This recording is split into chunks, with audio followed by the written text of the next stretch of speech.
Welcome to the Business English Boost podcast. Today, we're diving into a lesson that breaks down real-world sales meeting language. You know, the kind you actually use when the pressure's on. I'm excited about this. It's super practical, right? Absolutely. We're looking at phrases like concrete solutions and drive sales. The lesson shows us how to use language naturally without sounding too stiff.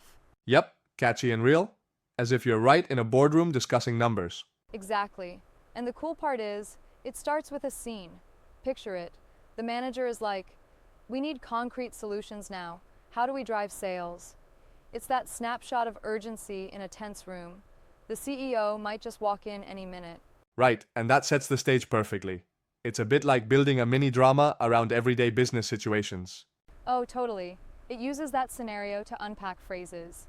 Like when you hear concrete solutions, it means specific, workable actions, not your vague wishes.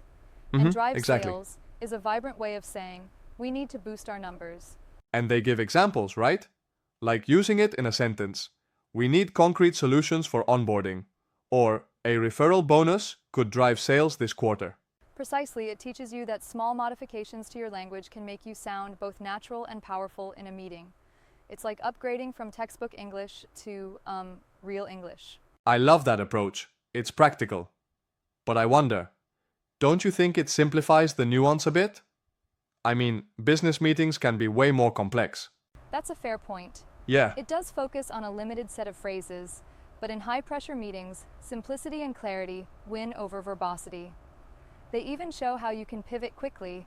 Say, if a price cut idea is rejected with, "It'll never fly," you can rapidly suggest a promotion instead. yeah. It'll never fly is a punchy phrase, easy to remember. And it's cool how they contrast that with softer alternatives, like saying it probably won't fly when you need to be less blunt. Right, it's all about tone. And speaking of tone, the lesson emphasizes how native speakers naturally shorten phrases.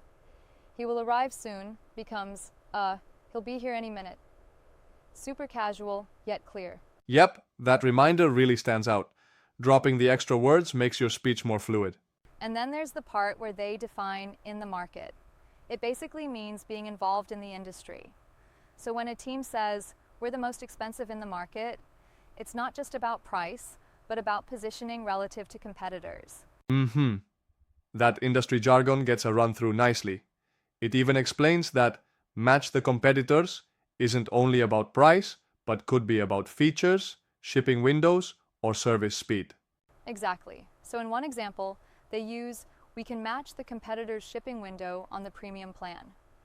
It's like a call to showcase agility, being adaptable to what the market expects. And then, just when you think it's all about pricing, the script throws in a pivot, proposing a promotion, like a 2-for-1 deal. It shows how you can quickly change gears during a meeting. Right. It's a neat trick for managing conversation flow.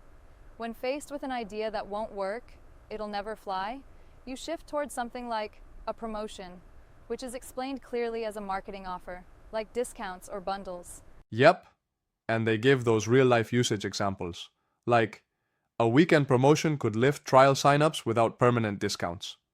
Very on point. And let's not overlook how they encourage us to practice. They literally have listeners say the lines out loud.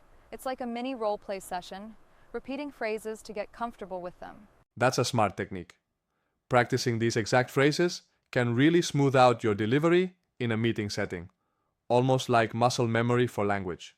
Exactly. Also, the segment where they recap the conversation flow with manager, team, and CEO, it highlights the progression. A problem is posed, ideas are pitched, risks are checked, and then a decision is made. It's an effective model for real meetings. And it mirrors how business discussions evolve naturally. First a problem, then options, a filter for risks, and finally, a call to action. It's interesting because even though it's framed as English learning, it doubles as a mini guide to structuring a meeting conversation. You know, like first articulate the need, and then funnel the discussion toward one or two concise solutions. Right, it's both a language lesson and a meeting strategy primer. Yeah, and the script even includes echo lines for self-testing. It asks, "Be as good as or better than other companies" is, "match the competitors." That really drives home the idea that simplicity can carry big business decisions. I like that. It's a mini self-quiz right in the middle, keeping you engaged. And the natural rotation, using phrases like, if the idea flies, brilliant, or if risk is covered, brilliant, that's a smart way to build confidence. It's almost like giving yourself a thumbs up mid-sentence. Absolutely, it reinforces the language with a positive spin. Though, I must say, sometimes it feels a bit too rehearsed, don't you think? Like, in real life, not every meeting unfolds this neatly. True, but the goal is to offer a scaffold, you know? Yeah, It's like practicing a catchy chorus before trying to improvise in a jazz solo. You're getting comfortable with the rhythm. that's a good analogy. It's like training wheels for fluent business communication. Exactly. And the emphasis on micro dialogues, where the manager, team, and CEO interact briefly, really captures the intensity of a sales meeting. It's almost cinematic. Totally cinematic. It brings in that sense of urgency and clear action, which is critical when time is of the essence. Plus, it underscores that even in high-pressure scenarios, your language can and should remain clear and targeted. Instead of droning on, you use powerful, compact phrases. It's like distilling a whole conversation into memorable sound bites, each phrase carrying a lot of weight. Right on, and the lesson even touches on tone adjustments, like a softer version of a blunt rejection or a crisp alternative approval. It teaches you that language flexibility is key. That's true. Having these variants helps too when you're dealing with different personalities in the room, from tough managers to cautious team members. Yeah, think about it. In a tense room, you want to be clear but also respectful.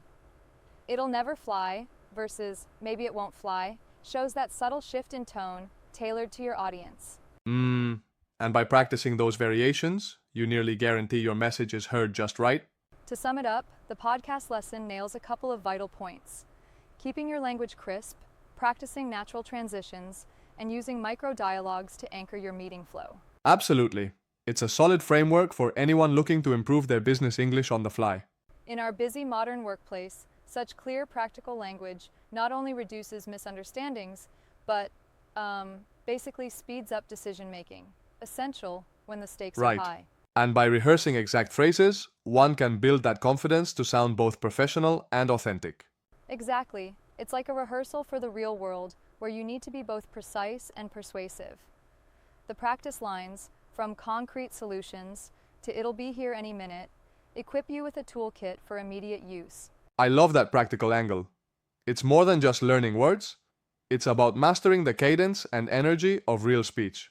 And that's the essence of this lesson, transforming formal wording into short, natural expressions that work in high-stakes business meetings. It's all about becoming agile in your communication. Agile language equals agile results. And if you're ever in a meeting, those phrases will roll off your tongue, helping you navigate even the trickiest discussions. So, take these phrases, practice them out loud, record yourself if you need, and soon you'll find yourself naturally responding without overthinking. Exactly. Remember, simple, clear, and direct language often wins the day in business. All right, folks, that's our deep dive into transforming business English from textbook style to real-sounding dialogue that can actually drive decisions. Hope you enjoyed it, and here's to turning our everyday meetings into sharp, effective conversations. Thanks for tuning in and keep practicing those lines. Until next time, keep your business language crisp and your ideas brilliant. Cheers, everyone!